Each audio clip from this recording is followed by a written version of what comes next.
안녕하세요. 오늘은 여러분께서 많이 궁금해하셨던 고양이 만성 치은구내염, 그 FCGS에 대해서 좀 깊이 파헤쳐보는 시간을 갖겠습니다. 네, 안녕하세요. 저희가 오늘 볼 자료는요, 1984년부터 작년 2023년까지 나온 연구 논문 17편을 쫙 모아서 분석한 그런 최신 리뷰 논문입니다. 네, 맞습니다. 아시다시피 이 병이 고양이들한테 정말 큰 고통을 주잖아요. 통증 때문에 밥도 잘 못 먹고 또 막 그루밍도 힘들어하고. 그렇죠. 심하면 사실 안락사까지도 생각하게 되는 그런 무서운 병이죠. 맞아요. 근데 이게 아직까지도 이것 때문이야 하는 그 명확한 원인이 딱 밝혀지지 않았다는 게 좀 답답한 현실인 것 같아요. 네, 그게 참 어려운 점입니다. 보니까 전 세계 고양이 한 10마리 중에 한 마리, 그 정도? 그러니까 약 10.9% 정도가 이걸 앓고 있다고 하니까 와, 생각보다 정말 흔한 질병이더라고요. 네, 상당히 높은 유병률이죠. 자, 그럼 이 논문들을 통해서 이 FCGS와 관련이 있다고 생각되는 요인들이 대체 뭔지, 그리고 현재까지 연구들이 뭘 알려주는지 한번 집중적으로 살펴보겠습니다. 우선 전문가님, FCGS 이게 정확히 어떤 상태를 말하는 건가요? 네, FCGS는요, 그 입안 점막 있잖아요. 그러니까 단순히 잇몸뿐만 아니라 볼 안쪽이라든지 또 목구멍 가까운 쪽까지 아주 넓은 부위에 걸쳐서 염증이 심하게 생기는 그런 질환입니다. 아, 그냥 잇몸 염증이랑 좀 다른 거군요. 네, 달라요.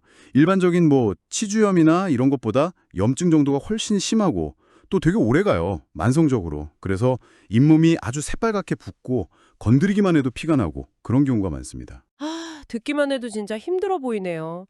그럼 이 고질적인 염증의 원인으로는 어떤 것들이 좀 지목되고 있나요?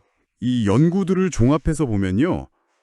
크게 한 세 가지 카테고리로 나눠볼 수 있을 것 같아요. 네네, 세발지요?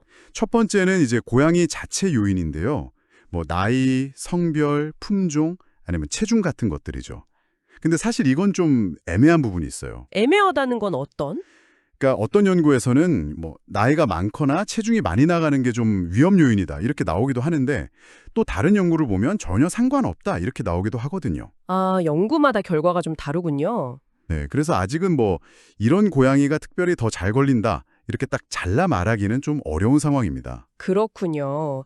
그럼 개체별 차이보다는 다른 요인이 좀 더 중요할 수도 있겠네요. 네, 그럴 가능성이 현재로서는 더 높아 보입니다. 그래서 이제 두 번째 카테고리가 환경이나 관리 요인인데요. 환경 요인이요? 네, 여기서 좀 흥미로운 결과들이 나와요. 예를 들면 한 집에서 여러 마리 고양이가 같이 사는 경우 있잖아요. 네, 다묘 가정이요. 네, 그런 경우나 아니면 이제 바깥에 외출을 하는 고양이 혹은 그런 외출하는 고양이랑 접촉하는 고양이 이런 경우에 FCGS 발병 위험이 더 높다는 그런 보고들이 좀 있습니다. 잠깐만요. 여러 마리가 같이 사는 환경이 위험 요인일 수 있다고요?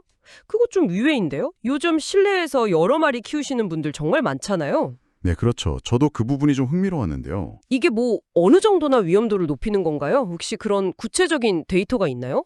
스트레스도 관련이 있을 수 있겠군요. 네. 그리고 백신 접종 상태도 관련 요인으로 제시되긴 했는데 이건 역시 뭐 아직은 좀 더 연구가 필요해 보입니다. 그렇군요. 알겠습니다. 그럼 이제 세 번째 카테고리가 남았네요. 네, 그렇습니다.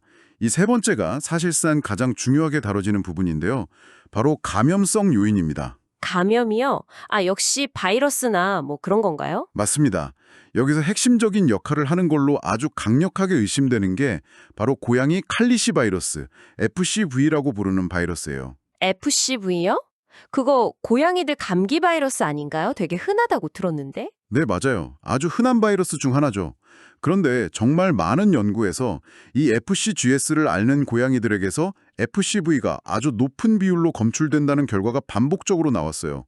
뭐 PCR 검사를 하던 바이러스를 직접 배양하던 아니면 유전체 분석을 하던 아주 일관되게 나타나는 결과입니다. 와, 그럼 칼리시 바이러스가 주범일 가능성이 높다는 거네요? 상당히 강력한 용의자죠. 그리고 또 고양이 헤르페스 바이러스, FHV1이라고 하죠. 이건 역시 관련 가능성이 꾸준히 제기되고 있고요. 근데 아까 말씀하셨듯이 칼리시 바이러스가 그렇게 흔하다면 왜 그 바이러스에 걸린 모든 고양이가 FCGS를 앓는 건 아닐까요? 이게 좀 궁금하네요. 바이러스 종류가 다른 건지 아니면 고양이마다 다른 건지. 아주 좋은 질문이십니다. 바로 그게 이 질병을 이해하는 데 있어서 핵심적인 질문 중 하나예요. 일단 바이러스 자체도 종류가 다양해서 그 병원성 차이가 있을 수 있고요. 더 중요하게는 감염된 고양이의 면역 상태가 결정적인 역할을 하는 것으로 보입니다. 면역 상태요? 네. 특히 고양이 면역결핍 바이러스, 그러니까 FIV죠. 또는 고양이 백혈병 바이러스, FELV. 이런 레트로바이러스에 함께 감염이 돼서 전반적인 면역력이 떨어져 있는 고양이들에게서 이 FCGS 발병 위험이 훨씬 높게 나타났습니다. 아, 정말 엎친 데 덮친 격이네요. 안 그래도 힘든데 면역계까지 약해져 있으면 훨씬 더 취약해지는 거군요. 네, 바로 그렇습니다. 그래서 단순히 바이러스 감염 여부뿐만 아니라 그 고양이의 전반적인 건강 상태, 면역 상태가 매우 중요한 거죠. 네. 그리고 여기서 정말 흥미로운 점은요. 이런 바이러스 감염이나 면역 상태 이상이 단순히 그냥 염증만 일으키는 게 아니라 입속에 살고 있는 세균 생태계 자체를 완전히 뒤흔들어 놓는다는 거예요. 세균 생태계요? 그 입속 세균 말씀이신가요? 네, 맞습니다. 이걸 전문 용어로는 구강 마이크로바이옴 불균형, 영어로는 디스바이오시스라고 하는데요. FCGS를 앓는 고양이의 입속 세균 구성을 유전체 분석 같은 거로 들여다보면 건강한 고양이하고는 확연히 다릅니다. 어떻게 다른가요? 일단 전반적으로 유익균이라고 할 수 있는 세균들의 다양성이 확 줄어들어요. 그리고 특정 병원성 세균들이 아주 많이 증식하는 경향을 보입니다. 예를 들면 후소박테리움 뉴클레아툼 같은 균이나 잇몸 질환과 관련 깊은 포르피로모나스 종들, 그리고 평소에는 괜찮다가 면역력이 떨어지면 문제를 일으키는 파스테렐라 멀토시다 같은 균들이 비정상적으로 많아지는 거죠. 와, 그러니까 입속 세균 균형이 깨지는 게 그렇게 결정적일 수 있다는 거군요. 이게 단순히 그냥 염증 반응이 아니라 입속 생태계 전체의 문제라니. 생각보다 훨씬 복잡한 문제네요. 네, 맞습니다. 그래서 이 세균 불균형 상태가 만성적인 염증을 계속 부추기고 또 염증 때문에 세균 불균형은 더 심해지고 이런 악순환이 계속 돌아가는 겁니다. 이게 바로 FCGS가 왜 그렇게 잘낫지 않고 고질병이 되는지에 대한 핵심적인 기전일 수 있다는 거죠. 아, 그렇군요. 악순환의 고리네요, 정말. 네. 참고로 그 바르토넬라라는 균과의 관련성도 제기는 되는데 이 균은 사실 건강한 고양이 입속에서도 꽤 자주 발견되거든요. 그래서 이게 직접적인 원인인지는 아직 좀 논란이 있습니다.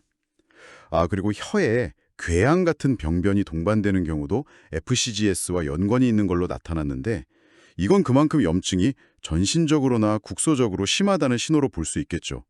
고양이의 불편감도 훨씬 클 거고요. 네, 그럼 이 모든 조각들을 한번 맞춰보면 FCGS는 결국 어떤 그림으로 이해해야 할까요? 네, 그래서 결론적으로 FCGS는 어느 한 가지 원인 때문이다 라기보다는 여러 요인이 아주 복합적으로 얽혀서 발생하는 다인성 질환으로 봐야 합니다. 다인성 질환이요? 네, 일단 칼리시 바이러스 같은 감염성 인자가 있고요. 또 FIV나 FELV 동시 감염 같은 고양이 자체의 면역 상태가 중요하고 그리고 결정적으로 이 두 가지 요인에 의해서 촉발되고 또 악화되는 구강 내 세균 불균형. 이 세 가지 핵심 요소가 서로 막 영향을 주고 받으면서 만성적인 염증 상태를 만들고 또 악화시키는 거죠. 네. 여기에 아까 말씀드린 담요 환경이라든지 스트레스 같은 다른 비감염성 요인들도 분명히 영향을 미칠 수 있고요. 정말 복잡하게 얽혀 있네요. 오늘 이야기를 쭉 종합해보면 FCGS의 정확한 원인은 여전히 좀 안개 속에 있지만 그래도 핵심 열쇠는 바이러스 감염, 특히 FCV, 그리고 고양이의 면역 상태, 마지막으로 결정적인 역할을 하는 구강 내 세균 생태계의 붕괴, 이 세 가지의 삼각편대에 있는 것 같네요. 여러 마리가 함께 사는 환경 같은 부분도 물론 고려해야 하고요. 네, 정확하게 요약해 주셨습니다. 그 세 가지가 핵심 축이라고 볼 수 있죠. 하지만 여전히 풀어야 할 숙제는 많습니다.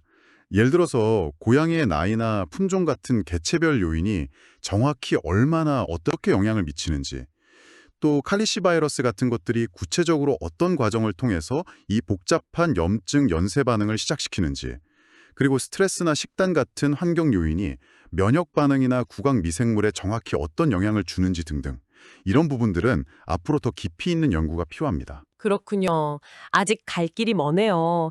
그래도 오늘 이 연구들을 살펴보니까 이게 단순히 병원균만의 문제가 아니라 고양이의 전반적인 생활 환경이나 스트레스 관리 같은 부분이 이 질환의 예방이나 관리에 생각보다 더 중요한 역할을 할 수도 있겠다는 생각이 좀 강하게 드네요. 네, 충분히 그럴 수 있습니다. 여러분의 고양이가 지내는 환경은 어떤가요? 혹시 스트레스 받을 만한 요인은 없는지 한 번쯤 다시 점검해 보시는 것도 좋지 않을까 싶습니다.